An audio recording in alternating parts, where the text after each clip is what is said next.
Clamo por vós, meu Deus, porque me atendestes. Inclinai vosso ouvido e escutai-me. Guardai-me como a pupila dos olhos, à sombra das vossas asas, abrigai-me. Celebremos, irmãos e irmãs, o mistério pascal de Jesus, cuja doação da vida em favor da humanidade é boa nova, ainda desconhecida por muitos. A liturgia deste domingo nos propõe o caminho do servo do Senhor, o do Cristo, sumo sacerdote que rejeitou projetos de poder e fez de sua vida uma missão e um serviço constante às ovelhas esquecidas, às abandonadas pelas autoridades. Portanto, a liturgia do 29º domingo do tempo comum nos lembra mais uma vez que a lógica de Deus é diferente da nossa lógica, da lógica do mundo. Nos convida a prescindir dos nossos projetos pessoais de poder, de grandeza e a fazer da nossa vida um serviço aos irmãos e irmãs. É no amor e na entrega de quem serve humildemente os irmãos que Deus oferece aos homens e às mulheres a vida eterna, a vida verdadeira.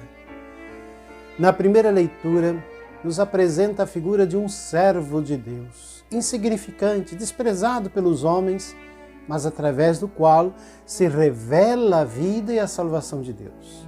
Nos recorda que uma vida vivida na simplicidade, na humildade, no sacrifício, na entrega e no dom de si mesmo, não é aos olhos de Deus uma vida maldita, perdida, fracassada, mas é uma vida fecunda e plenamente realizada, que trará libertação e esperança ao mundo e aos homens e mulheres.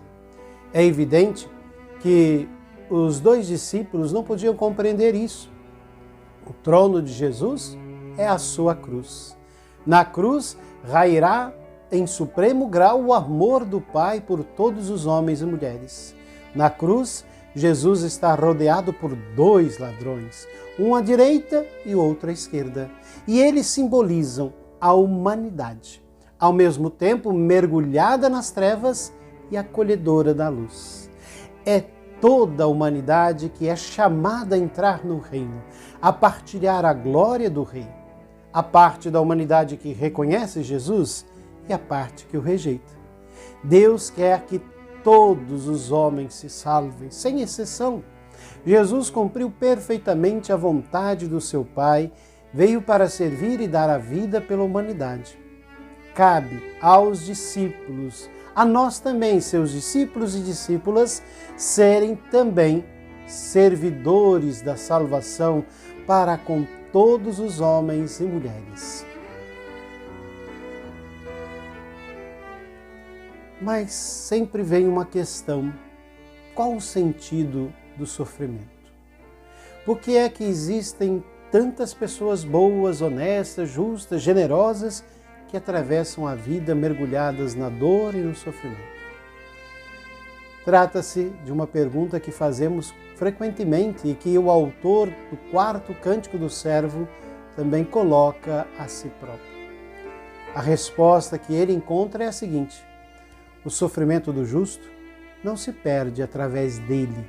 Os pecados da comunidade são expiados e Deus dará vida e salvação ao seu povo. Trata-se, sem dúvida, de uma resposta incompleta, parcial, não totalmente satisfatória, mas encontra-se já nesta resposta a convicção de que, nos misteriosos caminhos de Deus, o sofrimento pode ser uma dinâmica geradora de vida nova. Jesus Cristo demonstrará, com a sua paixão, morte e ressurreição, a verdade desta afirmação. O Salmo Responsorial 32, 33, desça sobre nós a vossa misericórdia, por quê? Porque em vós esperamos, Senhor, em vós esperamos, Senhor.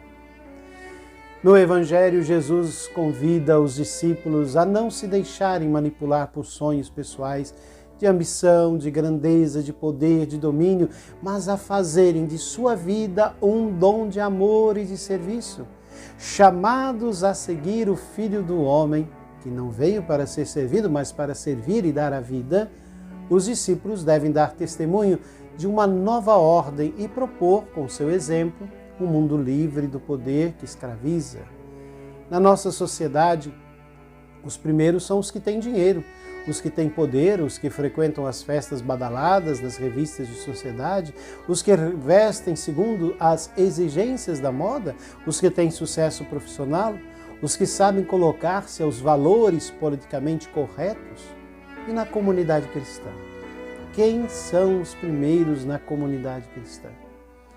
As palavras de Jesus não deixam qualquer dúvida. Quem quiser ser o primeiro será o último de todos e servo de todos.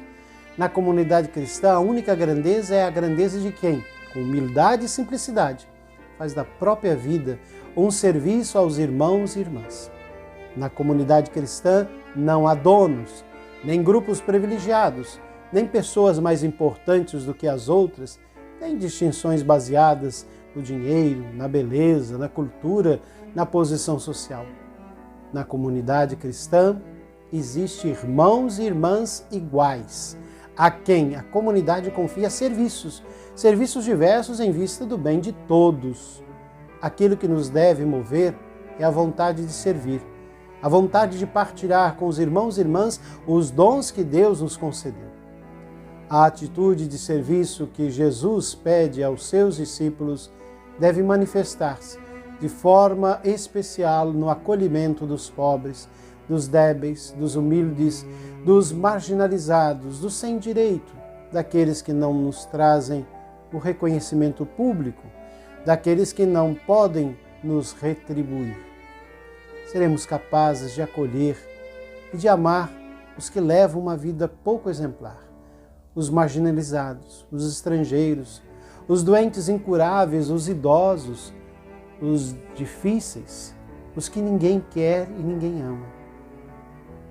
Na segunda leitura, o autor da carta aos Hebreus nos fala de um Deus que ama o homem com um amor sem limite e que por isso está disposto a assumir a fragilidade dos homens, a descer ao seu nível, a partilhar a sua condição. Ele não se esconde atrás do seu poder, da sua onipotência, mas aceita descer ao encontro dos homens para lhes oferecer o seu amor. Os seguidores de Cristo são naturalmente convidados a assumir o seu exemplo.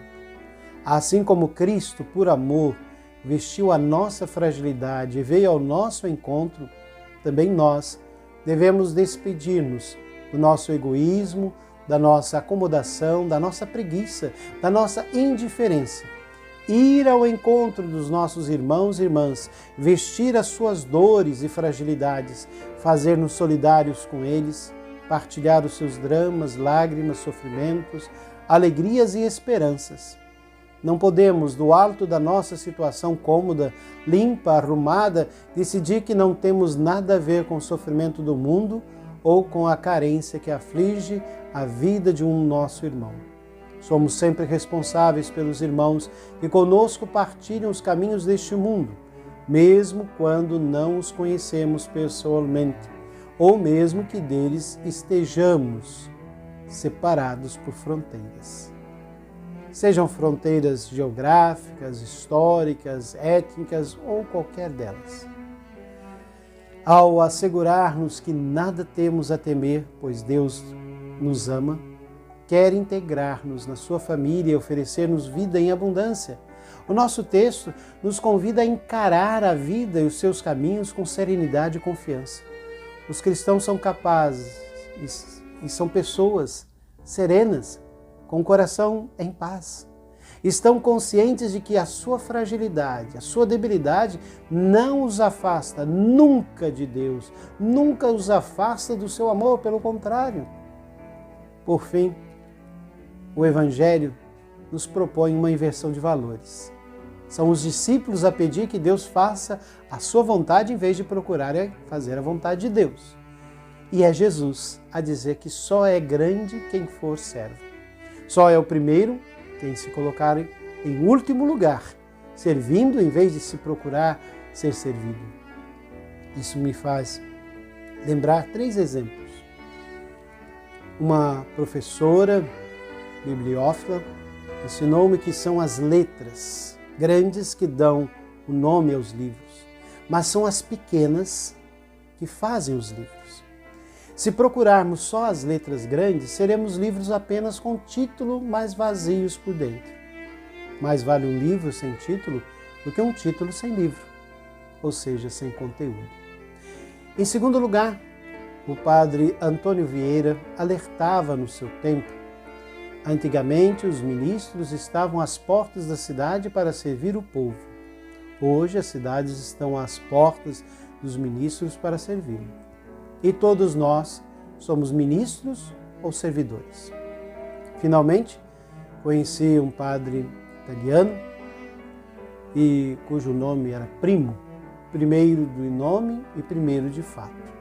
Era sempre o primeiro em tudo, mas na verdade era o último a perder a paciência, o último a ter medo, o último a escapar-se. Seus amigos eram os primeiros a protestar, os primeiros a fugir. E ele, apesar de primo, foi toda a vida o último. Deveras é evidente que os dois discípulos não podiam compreender isso.